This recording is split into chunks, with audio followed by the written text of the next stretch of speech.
Well, earlier today, the two Koreas exchanged artillery rounds at the western border. And for the latest on escalating tensions at the DMZ, let's connect to our Defense Ministry correspondent Kim Hyun. Hyun, give us the latest.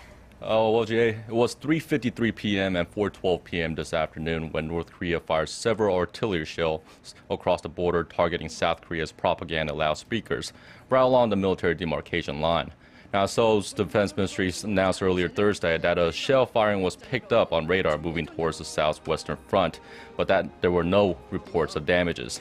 Now, an hour or so after the attack, the South Korean military responded with tens of 155 millimeter artillery rounds at the origin of attack. Our military has upped its security condition to the highest level and is looking for any unusual movements from the north.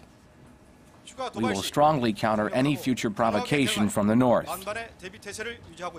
The ministry said an evacuation order was issued for nearby areas, and more than 2,000 residents were evacuated. Even the highest alert, Jindoke 1, was issued along some parts of the border. And Hyun, we hear that North Korea is not backing down at all. It actually demanded the South Korean side stop broadcasting propaganda messages at the border. And I heard we've given a timeline for that as well, right, Hyun? Sure did. The announcement came just an hour after the firing at 5 p.m. from North Korea's General Staff Department. Now, North Korea has said South Korea has 48 hours to stop broadcasting the messages or it will take strong military action.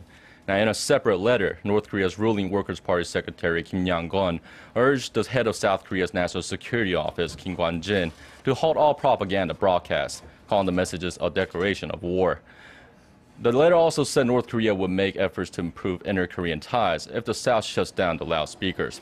But South Korea's defense ministry says it has no plans to stop its anti-Pyongyang broadcasts. Now, North Korea has refused to admit or apologize for recent landmine explosions in the DMZ that severely injured 2 South Korean soldiers. Now, it was explosions that drove the South to resume the broadcast for the first time in 11 years.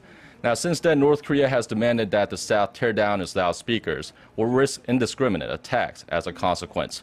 Well, that's all I have for now. We'll bring more updates in our later newscast.